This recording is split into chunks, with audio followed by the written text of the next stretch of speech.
हस्तचरण श्रवणत्वगादि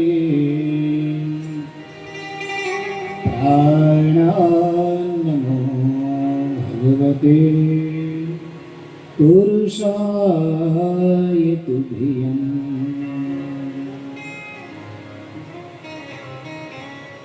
बोल Shri Ranchhodrai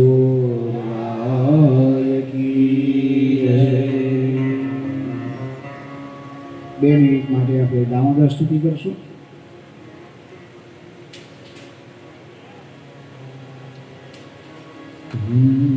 પદારવિંદે નપદારવિંદમ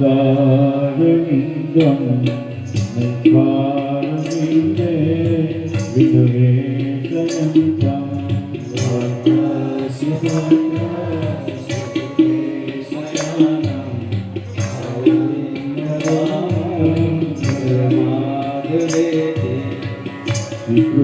Krishna Govinda Hare Murari He Nath Narayana Vasudeva Jivane Nidasura Mutane Hareva Govinda Damodara Madhave Vikre Kukama Priya Gopakanya Murari Pada Sitatirthavate Satyadi Dhamma Savasade Loche Govinda Damodara Madhavete Dure Dure Gopavatu Kadamba Karve Milima Samavakya Yogam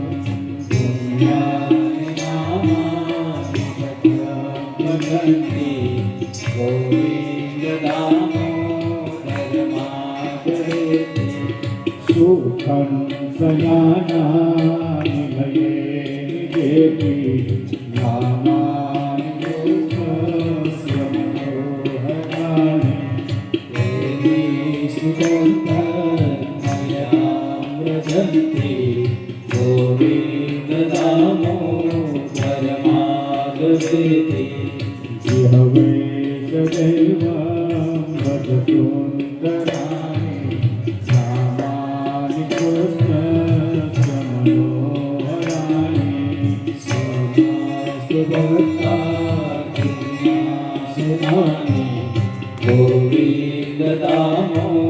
धर्मागवेति सुखावसाने इदमेव सारम् दुःखावसाने इदमेव ज्ञेयम् देहावसाने इदमेव जातम् गोविन्दनामो धर्मागवेति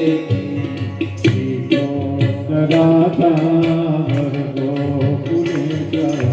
गोपाल गोवर्धननाथ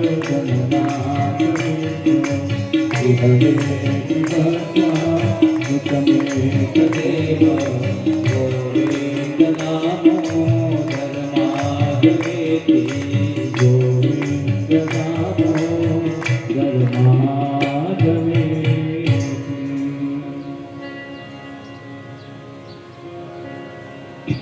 कृष्णं नारायणं वन्दे कृष्णं वन्दे व्रजप्रियं कृष्णं द्वैपायनं वन्दे कृष्णं वन्दे वृद्धासुतम्। आइए साथ मिलकर अपने सामने जो श्लोक है वो सब उच्चार करें। भव कथा मृतम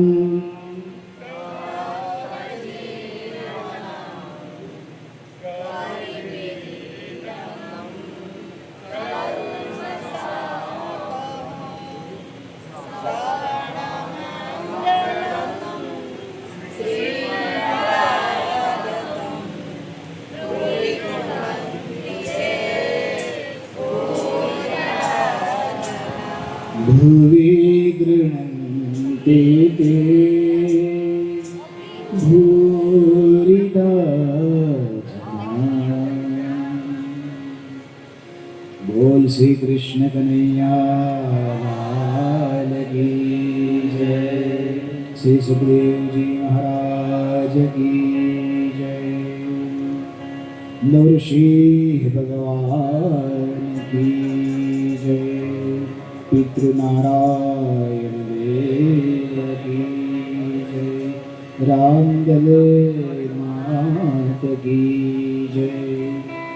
ओम नमः पार्वती पतये हर हर महादेव।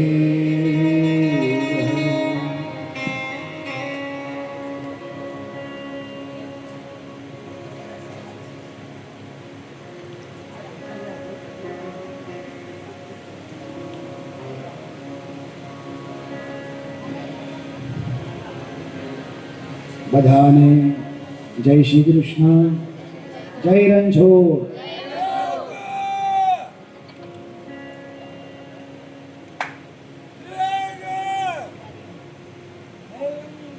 બધાના હૃદયમાં બેઠેલા કૃષ્ણને મારા પ્રણામ. નિમંત્રિત મહેમાનો બ્રાહ્મણો બધાને પણ મારા પ્રણામ. અને તમામ વિપુલભાઈ વિજયભાઈ પંચાલ દ્વારા શ્રીમદ ભાગવત કથાનું આયોજન કરેલ છે અને તેમનો સમસ્ત પરિવાર તથા આવેલા દરેક શ્રોતાગણ એ દરેકના પિતૃઓને આપણે યાદ કરીએ. બે ઘડી માટે આંખ બંધ કરી આપણે સમસ્ત પૂર્વજોને યાદ કરશું અને કહેશું કે હે પૂર્વજો, તમે જે તે યોનિમાં જ્યાં હોવ ત્યાં અમારે ત્યાં આટલી ઓલપાડ કાંઠે શ્રીમદ ભાગવત કથાનું આયોજન કરેલ છે. તો હે પૂર્વજો, તમે બધા આટલે આવો, તમારું સ્થાન ગ્રહણ કરો અને અમને તમારા કૃપા પ્રસાદ આપો.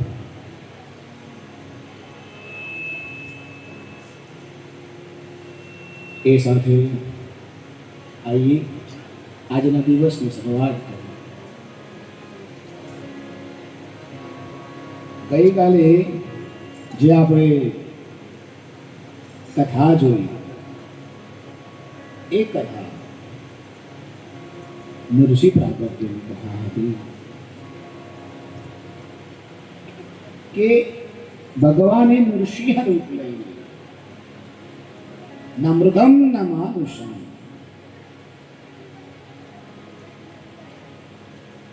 નથી પુરુષ નથી પશુ, જે નૃસિંહ હતું અડધું શરીર પુરુષનું છે, અડધું શરીર સિંહનું છે.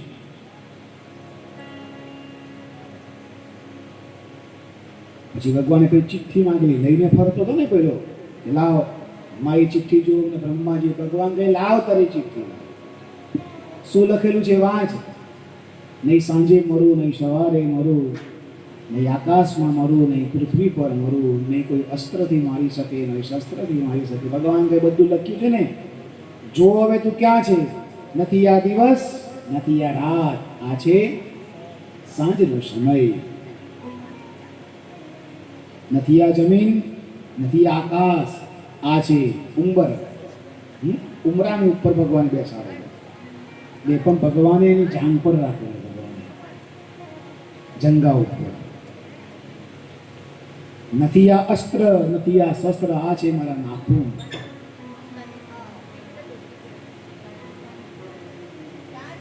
ભગવાને એને નખથી એને માર્યો છે.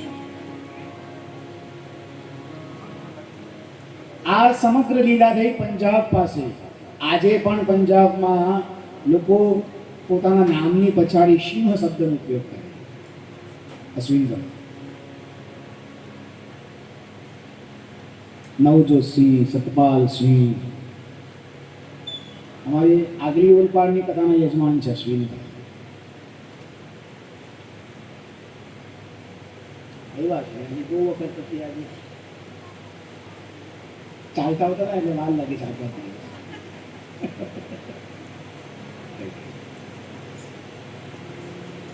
અને ભગવાને ઔદુંબરને પણ જે લેપ લગાવેલ ઔદુંબરનો ભગવાનના નખ પર, હાથ પર, પાપી માણસનું ખૂન છે ને એ બી એના જેવું હોય.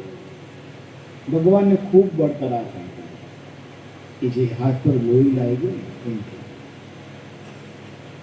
એટલે બ્રહ્માજીએ ઔદુંબરનું છાલ લઈ એનું લેપન મલમ બનાવી ભગવાનના હાથ પર લગાવ્યું.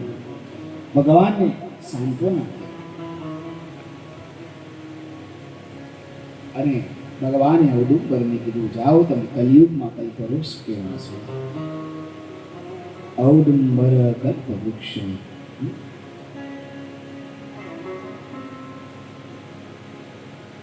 એ ઔદુંબરના ઝાડની નીચે બેસીને પણ આપણે એકાદ જોબ કરીએ અનંત ઘણું ફળ પ્રાપ્ત થાય. આપણે આ મોટે ભાગે પીપળો હોય, પીપળામાં લોકો મોટે ભાગે બીક લાગે. પીપળામાં રાત્રે પીપળા પાસે જવાય નહીં, પીપળાની નીચે રાત્રે સુવાય નહીં, પીપળાને કપાય નહીં, એવું ખરું ને એવું. પણ એની પછાડી એક બહુ જ મોટું સાયન્સ છે, વિજ્ઞાન છુપાયું છે એની પછાડી. શું પીપળા માટે જ એવું કેમ રાખ્યું? કારણ એ છે પહેલાના સમયમાં લોકો મોટે ભાગે ઘરની બહાર સૂઈ જતા. ત્યારે લોકો ઘરમાં મોટે ભાગે નહીં સૂતા. હવે તો એસી આવ્યા, એસી ચાલુ કરીને પણ ઠંડક રાત્રે મોટે ભાગે ઘરની બહાર એટલે લોકો રાત્રે ઘરની બહાર સૂઈ જતા. તે વખતે આવા ગેસ ને બધું નહીં હતું કે ચૂલા હતા, એટલે લાકડા લઈને બધા સડક એમથી જ કરતા. એટલે મોટે ભાગના લોકો લાકડા કાપી હતા. ઘણા વૃક્ષો રાત્રે ઓક્સિજન નથી આપતા, કાર્બન ડાયોક્સાઇડ આપે.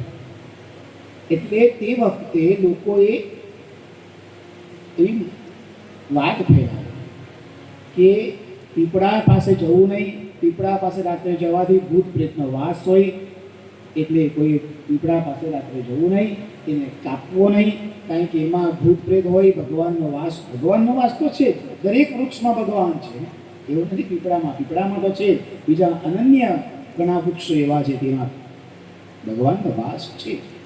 હવે એ સમયે પીપળા લોકો કાપી કાઢે તો પીપળો એક એવું છે કે સૌથી વધારે ઓક્સિજન. એટલે આવી મંત્રણા ફેલાવેલી કે લોકો પીપળાને કાપે નહીં. એનું પાછળ આ રીઝન છે.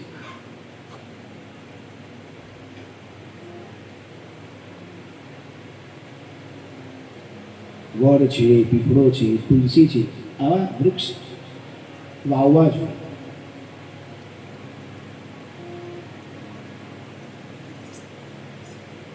એક બિલ્વપત્ર પણ વાવો ને તો પણ તમને ભગવાનના શિવલોકમાં જવાનું ભગવાન તમને મોકો આપે.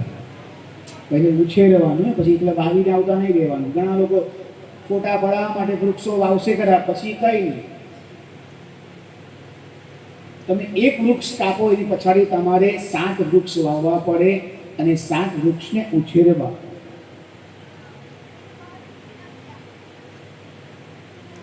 આટલેથી મૂર્તિ પૂજાની શરૂઆત થાય છે. મૂર્તિમાં પણ અત્યારે આપણે ઘણા પિક્ચરોમાં એવી રીતના ભ્રાંતિ ફેલાવવામાં આવી કે ભગવાનની મૂર્તિ તો એક સ્થૂળ રૂપ છે, તો એની શું કામ પૂજા થાય? તો પથ્થર છે, પથ્થરની શું કામ પૂજા થાય? પ્રોટોન અને ન્યુટ્રોન પથ્થરમાં છે.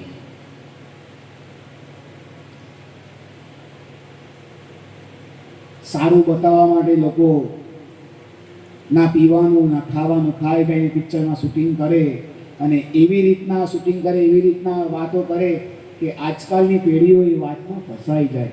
પણ શાસ્ત્રો વાંચો, એનું કારણ શું છે? દૂધ ચડાવવાનું નહીં, શિવલિંગ પર ગરીબોને આપવાનું.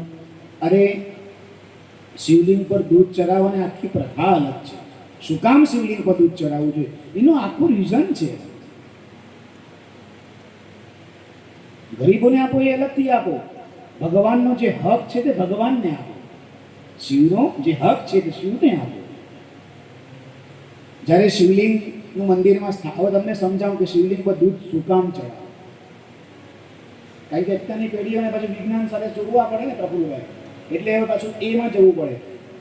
શિવલિંગની સ્થાપના એટલા માટે જ્યારે જોજો તમે ગામડા ગામ કે કશે શિવજીનું મંદિર હોય અને નવું પ્રતિષ્ઠા થવાની ત્યાં જજો, ભગવાન શિવલિંગ હોય કે શિવલિંગની નીચે જે જગ્યા હોય ત્યાં નીચે બોર કરવામાં આવે. બરાબર? બોર એટલે શું? ખાવાનો બોર નહીં, બોરિંગ. બધા મોટે આ નવા લોકોને નહીં સમજણ પડી બોર એટલે શું. પાણી જ્યાં આવે ત્યાં સુધી નીચે ખાડો કરવામાં આવે અને જ્યાં પાણી મળે ત્યાં સુધી એને લઈ જવામાં આવે. અને શિવલિંગ જ્યાંથી મૂકવાના હોય ત્યાંથી નીચે પાણી છે ત્યાં સુધી તાંબાનો તાર, કયો? ત્રાંબાનો તાર એક મૂકવામાં આવે. હવે આ બધું શું કામ? હવે શિવલિંગને ઉતારવામાં આવે ક્યાંથી? સીધા નહીં, આકાશ માર્ગે, અને એની પર સ્થાપના થાય. કેમ આકાશ માર્ગે કેમ લાવ્યા? સીધા કેમ નહીં લાવ્યા? અરે બાપ, આ તો બાપનો ભાગ છે. આકાશે તારકાલિંગમ પાતાલે હાટકેશ્વર વૃદ્ધિલોકે મહાકાલમ ત્રયલિંગમ નમોસ્તુતે. કેટલા લિંગ છે? આખા દુનિયામાં 3 જ લિંગ છે.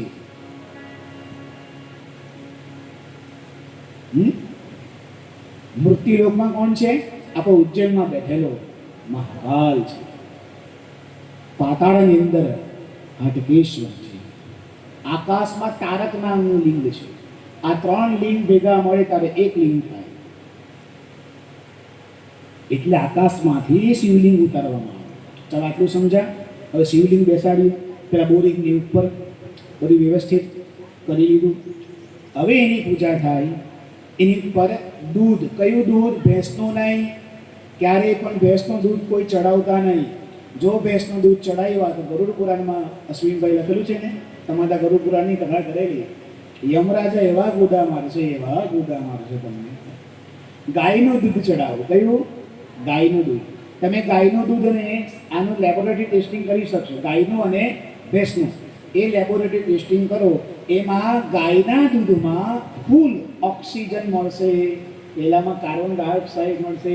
એટલે જે ભેંસનું દૂધ પીતા હોય તેની બુદ્ધિ પણ એ જ પ્રાણી જેવી થાય. અને ગાયનું દૂધ પીતા હોય એટલે હા મેધા શક્તિ વધે, નહીં યાદ રહેતું હોય એ પણ યાદ રહે. એટલે નાના દીકરા હોય એને આપણે શું પીવડાવીએ? ગાયનું દૂધ પીવડાવીએ. બધા ગીર ગાય ને જર્સી ગાય બધી ગાયો આવી, બહુ સરસ ગાયો છે, એનું પીવડાવો. ને તો નહીં પીવડાવવું હોય તો ઘરમાં લઈ આવો. મેં કીધી તે ગાય અશ્વિનભાઈ તો મને આપવાના છે પેન ગુરુ.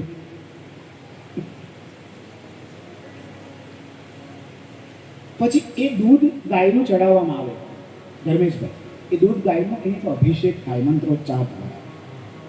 હવે એનાથી શું થાય છે? એ દૂધ સીધું પડે તો છે, આપણને લાગે કે પેલું બહાર નીકળી ગયું. નહીં, બહાર તો આપણે જોયું પણ નીકળે છે નીચે. એ જાય છે પેલું બોરિંગ દ્વારા, જે તાંબાનો તાર છે તેની દ્વારા નીચે પાણીમાં જાય છે. અને જમીનની નીચે પાણી છે, એની નીચે અગ્નિ છે. અને એ અગ્નિને શાંત કરવા, આ ધરતી શાંત થાય, નીચે ગરમી ઓછી થાય, એના માટે ગામડા ગામમાં દરેક જગ્યા ઉપર શિવલિંગની સ્થાપના થાય, જેથી ભૂકંપ નહીં થાય, નીચે ગરમીનું પ્રમાણ નહીં વધે. એના માટે મંદિરો શિવલિંગો બનાવવામાં આવ્યા. આ છે એક મૂળ કારણ. હવે બોલો, હવે તમે કહો કે આ ખોટું કહ્યું કે હું કહ્યું? આ પિક્ચર વાળાએ બધા.